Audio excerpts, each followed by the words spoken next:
हाँ भाई, first year.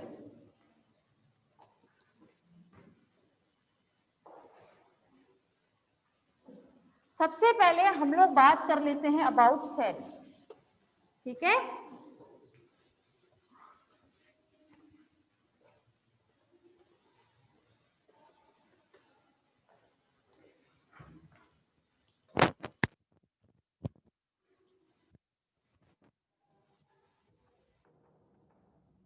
चलिए, तो अगर हम लोग क्लास कोशिका के बारे में बात करते हैं तो आप कोशिका के बारे में क्या जानते हैं? कोशिका क्या होती है? कोशिका क्या होती है?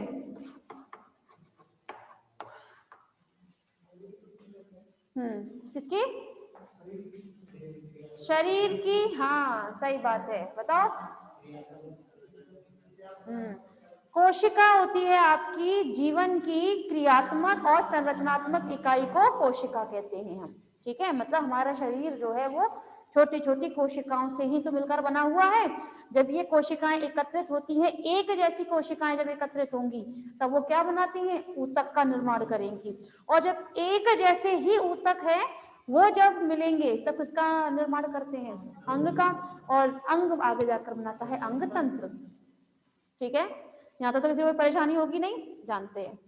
क्या आप लोग जानते हैं अगर हम लोग कोशिका के बारे में बात कर रहे हैं तो सेल तो भाई पादप सेल भी होती है, जंतु कोशिका भी होती है ना। जंतु कोशिका, पादप कोशिका, दो प्रकार की कोशिका है। आप किस तरह से बोलेंगे कि ये जंतु कोशिका है या पादप कोशिका है? आपके सामने दो स्ट्रक्चर बना दिए जाएं तो आप किस तरह से बताएंगे कि ये जो बनाया हुआ है ये आपका जंतु कोशिका है या फिर ये आपका पादप कोशिका है? किस आधार पर बताएंगे आप? किसमें कोशिका भित्ति उपस्थित होती है? पादप कोशिका में पाई जाती है आपकी कोशिका भित्ति, एग्जैक्टली, मतलब सेल वॉल पाई जाती है, ठीक है। अगर हम बात करें, ये है आपकी एनिमल सेल,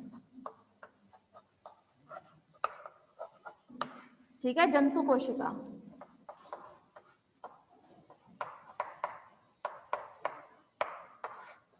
और ये है आपकी पादप कोशिका,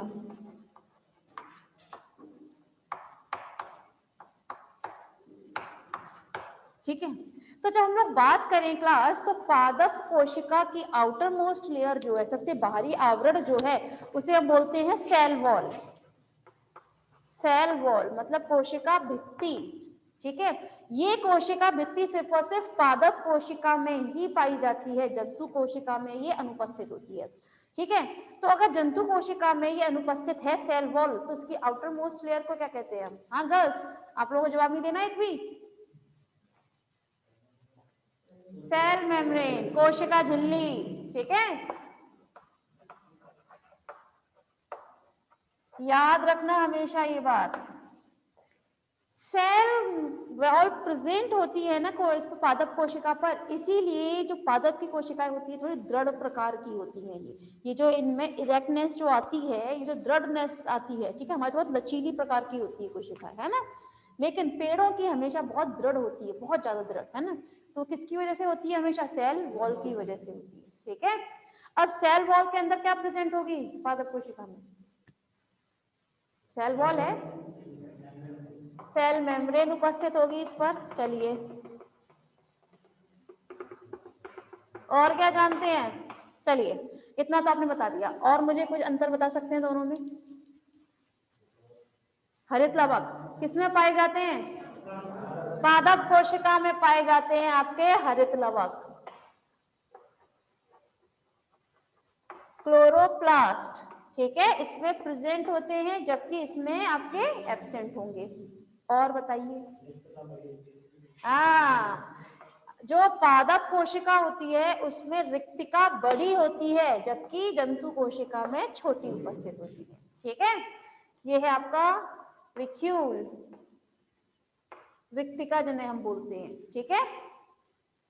इतना तो आप लोग जानते हैं। चलिए, अब फिलहाल एक काम करते हैं, ये तीन इसमें बेसिक डिफरेंस हैं, अंतर हैं, जिनके आधार पर आप किसी जंतु कोशिका और पादप कोशिका को अलग अलग रखेंगे, ठीक है। अब मुझे ये बताइए, इसको तो रफ कर देते हैं, इससे तो अपना काम नहीं है दूर दूर तक बॉटनी का, तो ठीक है। चलिए अब हम लोग पहुंच जाते हैं अपने सब्जेक्ट की ओर, जूलॉजी पर पहुंचते हैं भाई। चलिए और बताइए आप मुझे इसमें क्या क्या चीज उपस्थित होती है। हाँ चलिए, इसमें एक एक करके होता है ना, एक एक करके। चलिए आपसे स्टार्ट करते हैं, क्या उपस्थित होती है, जो उन्होंने बता दिया उसको छोड़कर बताना, सोच लो।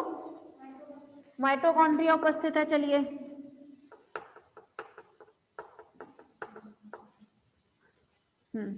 और नेक्स्ट,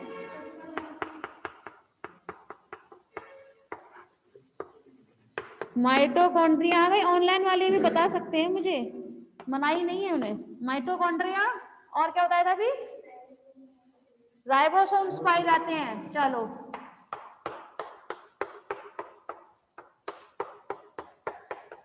राइबोसोम से याद आया, वैसे तो मैं ये सब चीजें आप लोगों को बाद में डिटेल में बताने वाली हूँ, लेकिन राइबोसोम्स होते कितने प्रकार के हैं,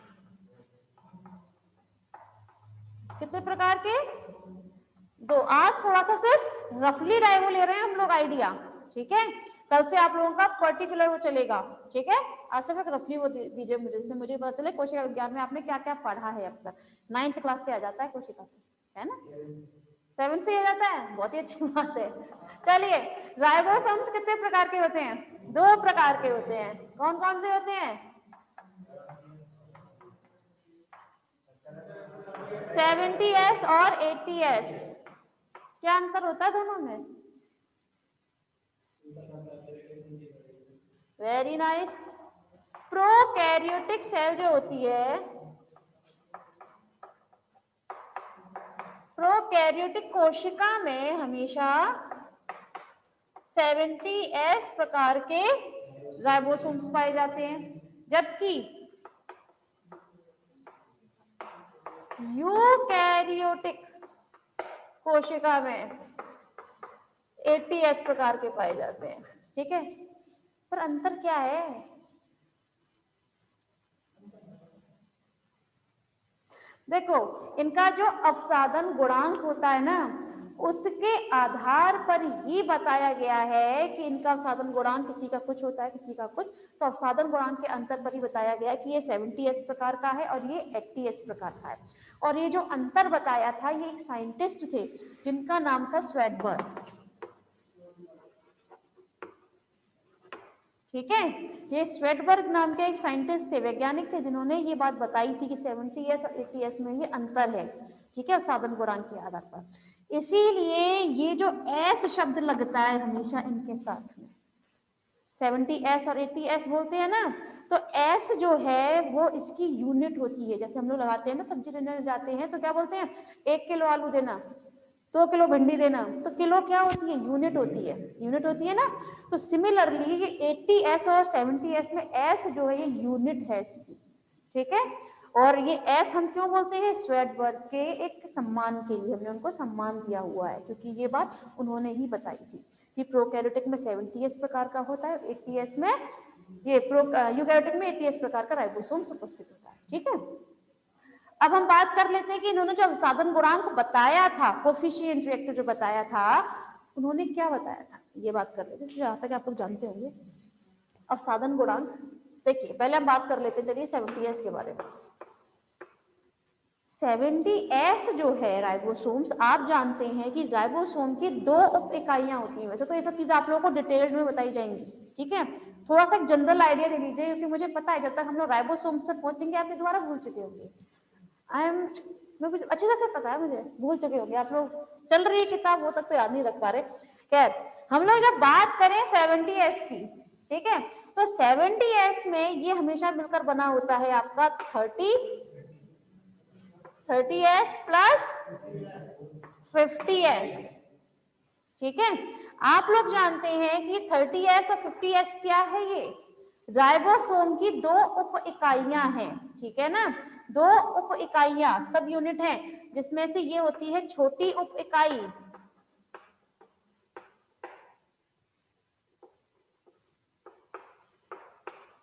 ठीक है, और 50S होती है बड़ी उप इकाई।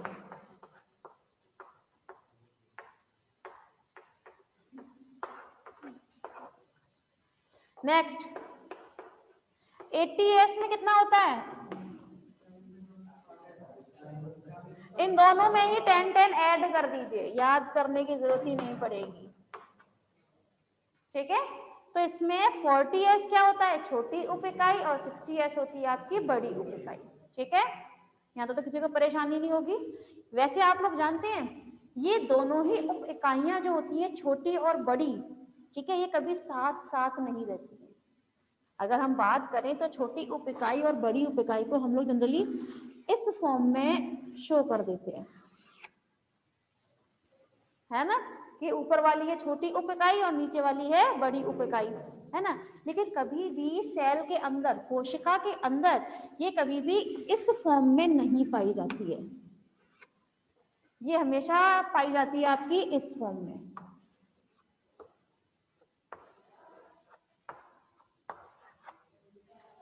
कहने की बात ये है कि आपका ये जो साइटोप्लाज्म होता है, ठीक है, कोशिका द्रव्य, उसमें हमेशा ये बिखरी हुई अवस्था में पाई जाती है।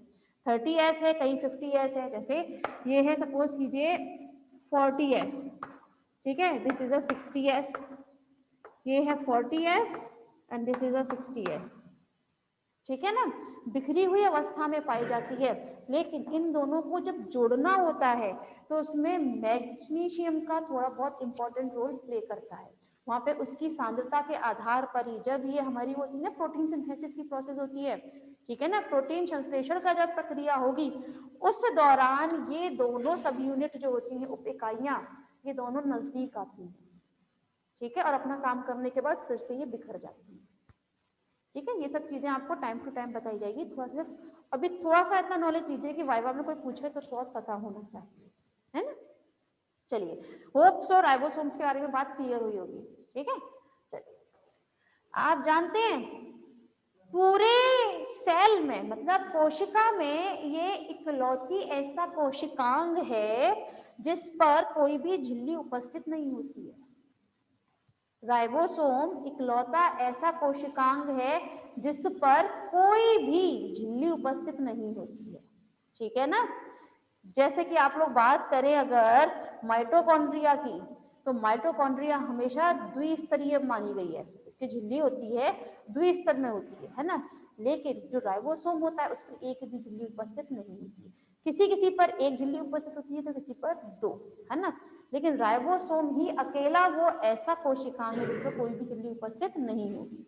ये सबसे छोटी प्रकार की कोशिकांग तो है, लेकिन इनका नंबर उतना ही ज्यादा होता है हमारी कोशिका के अंदर। आप लोग जानते हैं, जैसे ऐसे बात बताएं,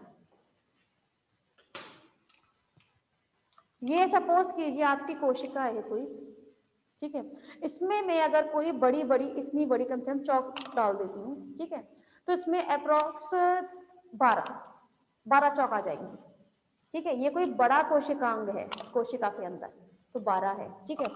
वहीं अगर मैं इसमें इतनी छोटी छोटी चौक डालूं तो ज्यादा आएंगी, है ना। किसी भी चीज में आप किसी भी चीज की बात करें तो जितनी छोटी चीज उसमें रहती है उसका नंबर उतना ही ज्यादा माना जाता है ना। तो आपका राइबोसोम बहुत छोटा होता है, ठीक है, तो कोशिका में सबसे ज्यादा नंबर भी उसी का मिलेगा क्योंकि वो सबसे छोटा कोशिका है, ठीक है। चलिए, ये बात हो गई आपकी राइबोसोम से रिलेटेड। और बताइए,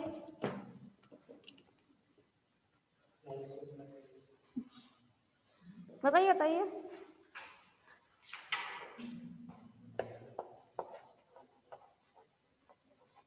राइबोसोम्स बता दिया, चलिए और बताइए, और क्या क्या उपस्थित होते हैं? लाइसोसोम्स, चलिए लाइसोसोम्स बता दिए, चलो लाइसोसोम्स। लाइसोसोम्स को और हम किस नाम से जानते हैं? आत्मघाती थैली, क्यों?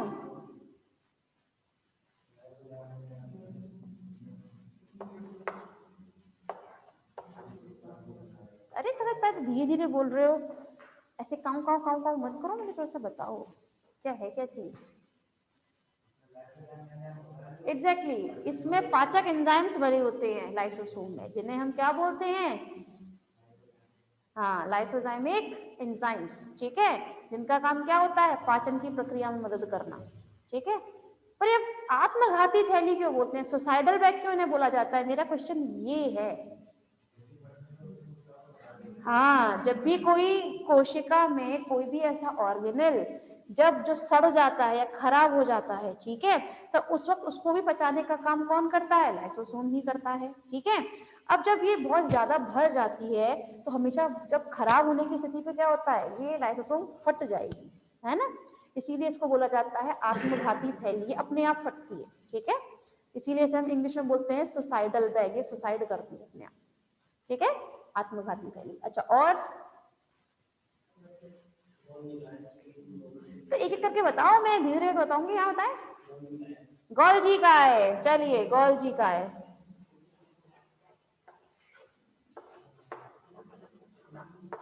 गोल्जी बॉडी यानी कि गोल्जी एपरेटस, ठीक है। और टाइम नहीं, जल्दी बता दीजिए, 2-3 मिनट रह गए हैं।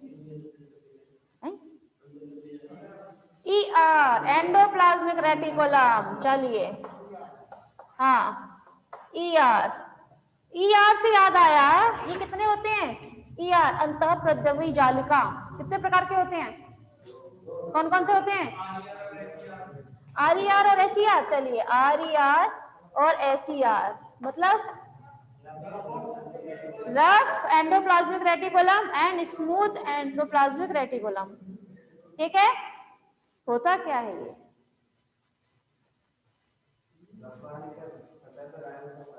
एग्जैक्टली जो रफ होती है ना, इसकी सतह पर हमेशा यहाँ पर राइबोसोम्स पाए जाते हैं, ठीक है, इसीलिए इन्हें हम बोलते हैं RER रफ। ये रफ जो होती है ना, खुरदरी, वो इन राइबोसोम्स की वजह से ही होती है, ठीक है। और ऐसी सतह जिन पर कोई भी राइबोसोम उपस्थित ना हो उन्हें हमेशा क्या बोलते हैं, SER, स्मूथ मतलब चिकनी अंतःप्रद्रवी जालिका, ठीक है। और बताइए, हाँ वही मैं बोलने वाली थी कि अभी तक मेन पोर्शन तो आप लोग पहुंचे ही नहीं है, ऊपर कहीं हवाबाजी चल रही है। चलिए, दिस इज अ केंद्रक, हिंदी में, इंग्लिश में न्यूक्लियस। और बताइए, लड़कियों ने तो मुझे एक जवाब नहीं दिया है, कमाल की बात है, और इतना इजी से है ना, बहुत इजी से, जो तक लड़कों ने भी जवाब नहीं दिया इसमें, ये तो क्या शब्द रह रहा है, अभी तक जवाब नहीं आया मुझ तक। DNA RNA के लिए इसी में उपस्थित है, चलिए मैं इसी में कर देती हूँ, ये लो DNA RNA हो गए। जीव द्रव्य, प्रोटोप्लाज्म, कोशिका द्रव्य। अच्छा, कोशिका द्रव्य से याद आया, जीव द्रव्य और कोशिका द्रव्य में अंतर होता है क्या, कुछ है, होता है, क्या होता है, मुझे भी पता चले यार। हाँ बताओ बताओ बताओ, क्या होता है, जीव द्रव्य और कोशिका द्रव्य, इनमें अंतर क्या होता है,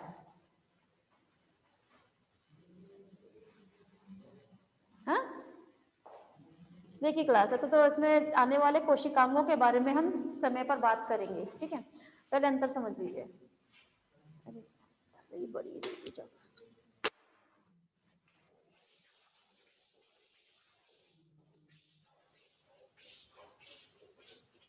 कोशिका में पाया जाने वाला जो द्रव्य होता है, ठीक है, उसे हम बोलते हैं आपका जीव द्रव्य, जीव द्रव्य प्रोटोप्लाज्म, ठीक है। वहीं जब हम लोग इसको दो भागों में डिफरेंशिएट कर देते हैं, आप लोग जानते हैं केंद्रक बनाया है आपने, ठीक है ना, तो केंद्रक के अंदर जो एक सैक उपस्थित होता है उसे हम क्या बोलते हैं, केंद्रक द्रव्य, ठीक है ना, कैरियोप्लाज्म, और बाकी का साइटोप्लाज्म, ठीक है ना, समझ में आया, कोशिका द्रव्य जिसे हम बोलते हैं हिंदी में, ठीक है। तो अंतर होता है जीव द्रव्य और कोशिका द्रव्य में, ठीक। जीव द्रव्य पूरे इसमें उपस्थित होता है, जबकि जो आपका कोशिका द्रव्य है वो सिर्फ और सिर्फ केंद्रक वाले भाग को छोड़ दिया जाए तो बाकी के उसमें जो उपस्थित होता है सैप, जो द्रव उपस्थित होता है उसे हम कोशिका द्रव्य बोलते हैं, ठीक है। और उस कोशिका द्रव्य में ये सेल ऑर्गेनेल पाए जाते हैं जिन्हें हिंदी में कोशिकांग बोलते हैं। ये कोशिकांग जो आप बता रहे थे ना इतनी देर से, वो सब साइटोप्लाज्म में उपस्थित होते हैं, ठीक है, अंतर समझ में आ रहा है ना। चलिए और बता सकते हैं, सेंट्रियोल, सेंट्रियोल पादप कोशिका में भी पाया जाता है। ठीक है क्लास, सेंट्रियोल का काम जो होता है वो जनरली आता है सेल विभाजन के टाइम पर, जब कोशिका विभाजन होता है ना उस टाइम पर। लेकिन जो पादप कोशिका विभाजन करती है ना, तब उस वक्त आपका माइटोसिस म्यूसिस नहीं होगा वहां पर, है ना, तो वहां पर सेंट्रियोल का इतना फंक्शन नहीं होता, वो उसमें एब्सेंट होती है, इसमें पाई जाती है, सेंट्रियोल का रखा है, पाया जाता है। आगे बताइए, अप्रॉक्स हो चुके अब तो। चलिए ठीक है क्लास, तो आज के लिए थोड़ा सा ऊपर से वो बताया गया है। आप जानते हैं कोशिका की खोज किसने की थी? रॉबर्ट हुक ने। एक साइंटिस्ट थे जिन्होंने क्या की थी, ये पेड़ की जो छाल होती है इसको लेकर आए थे, उसका सेक्शन कट किया और उसका फिर क्या करने गए थे, सूक्ष्मदर्शी के नीचे देखा तो उन्होंने कुछ इस टाइप की संरचना उन्हें दिखाई दी। ठीक है, जैसे एक हाइव होता है, हाइव समझते हैं ना, मधुमक्खी का छत्ता, इस टाइप की संरचना देखी थी। ठीक है, तो एक्चुअली उन्होंने देखी थी हमेशा पादप जंतु की जो कोशिका थी, मतलब पादप कोशिका देखी थी, इसीलिए उन्होंने हमेशा ये हाइव लाइक स्ट्रक्चर देखे थे, छत्ते नुमा संरचना उन्होंने देखी थी। लेकिन ये जो छत्ते जो कोशिका थी ये मृत कोशिका मानी गई थी। कैसी थी? मृत कोशिका थी। ठीक है, लेकिन हमेशा रॉबर्ट हुक का ही नाम आता है कोशिका के उसमें। ठीक है, कोशिका खोज किसने की थी। वहीं हम बात करें अगर आपके न्यूक्लियस के बारे में, तो न्यूक्लियस की खोज किसने की थी? एक साइंटिस्ट थे जिनका नाम था रॉबर्ट ब्राउन। ठीक है, उन्होंने खोज की थी। वहीं बाकी के कोशिकाओं के बारे में हम लोग टाइम टू टाइम बात करेंगे अभी। ठीक है, तो चलिए क्लास आज के लिए बस इतना ही, बाकी हम लोग कल बात करेंगे अब।